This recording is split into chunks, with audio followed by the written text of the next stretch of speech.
దేవునికి స్తోత్రం. ప్రభు నామంలో మీ అందరికీ వందనాలు. రోజు ఆదికాండము 28వ అధ్యాయాన్ని ధ్యానం చేసుకున్నాం ప్రియులారా. గడిచిన దినమందు ఆదికాండం 27వ అధ్యాయంలో ఉన్నటువంటి విషయాలు జాగ్రత్తగా మనం పరిశీలన చేశాము, ధ్యానించాము. అందులో ఉన్నటువంటి విషయాలు మరొకసారి క్లుప్తంగా జ్ఞాపకం చేసుకుంటే, ఇస్సాకు తన కుమారుడైనటువంటి ఏశావును దీవించాలని చూస్తూ ఉన్నాడు.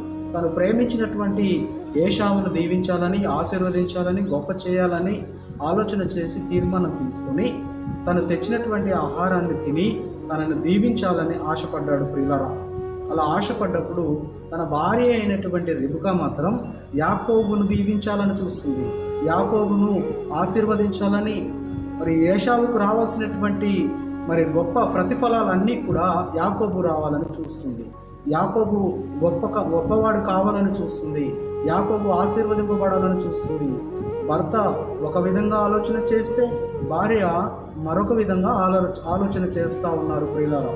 ఇద్దరు కూడా డిఫరెంట్ ఆలోచనలతో ముందుకెళ్ళి చివరకు తను ఆశీర్వదించాల్సినటువంటి ఏశావు ఆశీర్వాదాలన్నీ కూడా యాకోబుకి చేశాడు.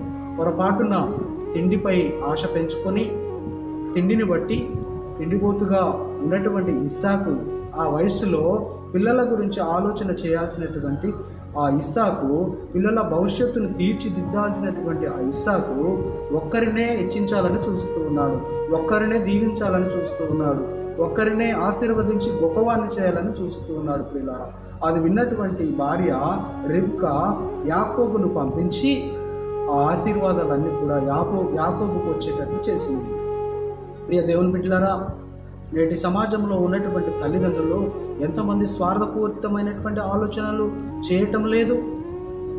ఒక కుమారుణ్ణే ఎక్కువగా ప్రేమించటం, ఒక కుమారునికే సమస్తము పెట్టడం, ఒక కుమారునికే వారు చేయదలుచుకున్నటువంటి పనులు చేయటం, వారు ఇష్టానుసారంగా జీవించినప్పటికీ కూడా వారిని ప్రేమించటం, మిగతా ఉన్నటువంటి పిల్లలను పట్టించుకోకుండా వారిపై పక్షపాతాన్ని చూపించటం, ఇలా ఎంతమంది తల్లిదండ్రులు లేరు. ఇలా చేయడం వల్ల పిల్లలలో ఒక భయంకరమైనటువంటి పరిస్థితి ఏర్పడుతుంది. ఇద్దరు కూడా పగను పెంచుకుంటారు, ఒకరిపై ఒకరు పడి కొట్టుకుంటారు, చివరకు చంపుకోవడానికైనా సిద్ధపడతారు ప్రియులారా. ఆ యొక్క ఇస్సాకు జీవితంలో, కుటుంబంలో అదే చోటు చేసుకుంది. చివరకు పగ పెట్టుకున్నటువంటి ఏశావు తన తమ్ముడైనటువంటి యాకోబును చంపాలని వెతుకుతా ఉన్నాడు. ప్రియ దేవుని బిడ్డలారా, పిల్లలపై పక్షపాతం చూపించొద్దు, పిల్లలపై భేదాభిప్రాయాలు చూపించొద్దు. పిల్లలు ఎంతమంది ఉంటే అంతమందిని సమానమైనటువంటి ప్రేమతో వారిని పెంచాలని నేను ప్రభు పేరిట మనం చేస్తూ ఉంటున్నాను. ప్రియ దేవుని బిడ్డలారా, చివరికి రిబ్కా తన కుమారుడిని పిలిపించింది, వివాహము చేయాలని చెప్పి ఎప్పుడైతే తన పెద్ద కుమారుడు ఏశావు యాకోబుపై పడి చంపుతాడేమో అని చెప్పి భయపడి యాకోబును పిలిచి, నా కుమారుడా యాకోబు, నువ్వు వెంటనే నా యొక్క సహోదరుడైనటువంటి లాబాను ఇంటికి వెళ్ళు, నా తండ్రి ఇంటికి వెళ్ళు, అక్కడ నీవు కొన్నాళ్ళ పాటు బ్రతుకు, అక్కడ నీ జీవితాన్ని కొనసాగించు, నేను కబురు చేస్తాను, తర్వాత నీవు వచ్చి మా మధ్యలో నివసించవచ్చు. యాకోబు, నీ అన్న నిన్ను ఏమాత్రము కూడా విడిచిపెట్టడు, నీ అన్న నిన్ను ఏమాత్రము కూడా కనికరము నీపై చూపించడు. యాకోబు, నేను చెప్పినట్లు వింటావు కదూ అని చక్కగా చెప్పి తన భర్త అయినటువంటి ఇస్సాకుతో మాట్లాడి, ఇద్దరు కూడా మాట్లాడి కుమారుడైనటువంటి యాకోబును పిలిపించి దగ్గర కూర్చోబెట్టుకొని మాట్లాడుతూ ఉన్నారు. అప్పుడు దేవుని బిడ్డలారా, 28వ వచనంలో ఇస్సాకు యాకోబును పిలిపించి తను నివాసం చేస్తున్నటువంటి కనాను కుమార్తెలలో ఏ ఒక్కరిని కూడా పెళ్లి చేయడం ఇష్టం లేక యాకోబుతో ఈ విధంగా మాట్లాడుతూ ఉన్నారు. అప్పటికే ఏశావు వల్ల వాళ్ళు విసుగు చెందారు. ఏశావు జీవిస్తున్నటువంటి జీవితాన్ని బట్టి వాళ్ళు దుఃఖముతో, వేదనతో, మనోవేదనతో వారు వారి జీవితాన్ని కొనసాగిస్తూ ఉన్నారు. ప్రియ దేవుని బిడ్డలారా, మనం జాగ్రత్తగా గమనిస్తే ఇస్సాకు యాకోబుతో మాట్లాడుతూ ఉన్నాడు, నా కుమారుడా, నేను ఒక విషయాన్ని చెప్తాను, జాగ్రత్తగా విను. ఇక్కడ ఉన్నటువంటి పరిస్థితులు ఏవి కూడా బాగులేవు. నీ తల్లి ఇంటికి నువ్వు వెళ్ళు, నీ మేనమామ ఇంటికి వెళ్ళి అక్కడ నీ మేనమామ కూతుర్ని నీవు వివాహం చేసుకో, లాబాను యొక్క కూతుర్ని నీవు వివాహం చేసుకోవాలి అని చెప్పి యాకోబుతో మాట్లాడుతూ ఉన్నారు. అలా మాట్లాడి ఇద్దరు కూడా సమాధానపడి తన కుమారుడైనటువంటి యాకోబును మరి పంపివేశారు. పిల్లలు దీవించేశారు, పంపివేస్తూ ఉంటున్నారు. నన్ను దీవించినటువంటి మరి దేవుడు, మరి అబ్రహామును దీవించినటువంటి దేవుడు, మరి నాకు తోడై ఉన్నటువంటి దేవుడు, నన్ను ఆశీర్వదించినటువంటి దేవుడు, నన్ను హెచ్చించినటువంటి దేవుడు నిన్ను ఆశీర్వదిస్తాడు, నిన్ను కూడా హెచ్చిస్తాడు, నిన్ను గొప్ప చేస్తాడు, నీవు అనేక జనములకు తండ్రి అవుతావు, నీ సంతానం అభివృద్ధి చెందుతుంది, యాకోబు నేను చెప్పిన మాట వింటావు కదూ అని చెప్పి చక్కగా చెప్పి మరి తన కుమారుణ్ణి సాగనింపారు, దీవించారు. పిల్లలు అలాగూ ఇసాకు మాట విన్నటువంటి యాకోబు అన్నీ సర్దుకొని దేవుని మీద ఆధారపడుతూ వెళ్ళిపోయాడు. వెళ్తూ వెళ్తూ హారాను ప్రదేశంలో మరి వెళ్తూ సంచారం చేస్తూ తన మామ అయినటువంటి లాబాను ఇంటికి వెళ్ళడానికి తీర్మానం తీసుకున్నాడు. మార్గ మధ్యలో యాకోబు అలసిపోయాడు. ప్రియులారా, అలసిపోయి మరి ఒక రాయిని తలదిండుగా వేసుకొని పడుకున్నాడు. ప్రియులారా, బాగా అలసిపోయాడు, గాఢ నిద్రలోకి వెళ్ళిపోయాడు. తను నిద్రిస్తున్నటువంటి సమయంలో యాకోబు ఒక కళ కన్నాడు. ఆ కళ ఏమిటో తెలుసా? ఆ కళ ఏమిటో తెలుసా ప్రియులారా? యాకోబు నిద్రలో కళ కంటూ భూమికి ఆకాశమునకు ఒక పెద్ద నిచ్చెన కనిపిస్తూ ఉంది. భూమికి ఆకాశముకు మెట్లతో కలిగినటువంటి నిచ్చెన కనిపిస్తూ ఉంది. ఆ యొక్క నిచ్చెన పైన దేవదూతలు ఆకాశము నుండి భూమికి, భూమి నుండి ఆకాశానికి ఎక్కుతూ దిరుగుతూ ఉన్నారు. ప్రియులారా, అలా దిరుగుతూ ఉన్నటువంటి సమయంలో ఆ చిట్ట చివరన ఉన్నటువంటి ఆ యొక్క ఆకాశంలో దేవుడు మరి మాట్లాడుతూ ఉన్నాడు. యాకోబు, నేను నీ తండ్రి దేవుడను, నీ తండ్రి దేవుడను మాట్లాడుతూ ఉన్నాను. నిన్ను నేను ఆశీర్వదిస్తాను యాకోబు, నిన్ను నేను గొప్ప చేస్తాను యాకోబు, నిన్ను నేను దీవిస్తాను, నిన్ను నేను హెచ్చిస్తాను, నీ సంతానాన్ని నేను అభివృద్ధి చేస్తాను, ఇసుక రేణుల వలె, నక్షత్రముల వలె, అంతకంటే ఎక్కువగా నీ సంతానాన్ని నేను అభివృద్ధి చేస్తాను యాకోబు అని కలలో దేవుడు యాకోబుతో మాట్లాడుతూ ఉన్నాడు. అలా మాట్లాడుతున్నటువంటి సమయంలో యాకోబు గాఢ నిద్ర నుంచి ఉలికిపడి లేచి మోకరించి ప్రార్థన చేస్తూ ఉన్నాడు. నిజంగా నన్ను వెంబడిస్తున్నటువంటి దేవుడు, నా తండ్రి దేవుడు, మరి అబ్రహాము దేవుడు నా వెంటే ఉన్నాడు, నన్ను ఏమాత్రం విడిచిపెట్టలేదు, నన్ను ఏమాత్రము నా చెయ్యి విడిచిపెట్టలేదని చెప్పి తను ఉన్నటువంటి స్థలానికి మరి మోకరించి ప్రార్థన చేస్తూ ఉన్నాడు. దేవుని బిడ్డలారా, అక్కడ తను తలగడగా చేసుకున్నటువంటి ఆ రాయిని లేపి దానిపై నూనె పోసి ప్రార్థన చేస్తూ ఉన్నారు. దేవుని బిడ్డలారా, దేవుడు ఎంత గొప్ప దేవుడు, మనం సేవిస్తున్నటువంటి దేవుడు, అబ్రహాముకు తోడై ఉన్నటువంటి దేవుడు, మరి ఇస్సాకు కూడా తోడై ఉన్నాడు, అలాగే యాకోబుకు కూడా తోడై ఉన్నాడు. ప్రియులారా, అలాగూ మరి అక్కడ ఆ స్థలానికి బేతేలు అనేటటువంటి పేరు పెట్టాడు యాకోబు. బేతేలు అనగా ప్రార్థనా మందిరం అని అర్థం. ప్రియులారా, అలాగూ బేతేలు అనేటటువంటి నామకరణం చేసి మార్గ మధ్యలో నాకు ఆహారము దయచేసేటటువంటి దేవుడు, నాకు వస్త్రాలను ఇచ్చేటటువంటి దేవుడు, నాకు సమస్తమును ఇచ్చేటటువంటి దేవుడవై ఉన్నందుకు వందనాలని చెప్పి, నీవే నా దేవుడవని చెప్పి దేవాది దేవునికి మరి కృతజ్ఞతాస్తుతులు చెల్లించి యాకోబు బయలుదేరాడు. ప్రియులారా, అలా బయలుదేరినప్పుడు మరి తన అన్న అయినటువంటి ఏశావు తన పగను మరి దినదినము పెంచుకుంటూ ఉన్నాడు.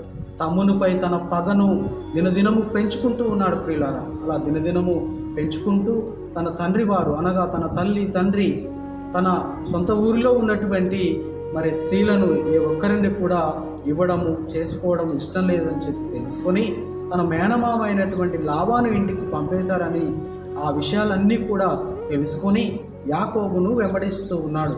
యాకోబును వెంబడిస్తూ ఉన్నటువంటి క్రమంలో తను పెళ్లి చేసుకున్నటువంటి భార్యలు కాక ఇష్మాయేలు సంతతి దగ్గరికి వెళ్ళాడు.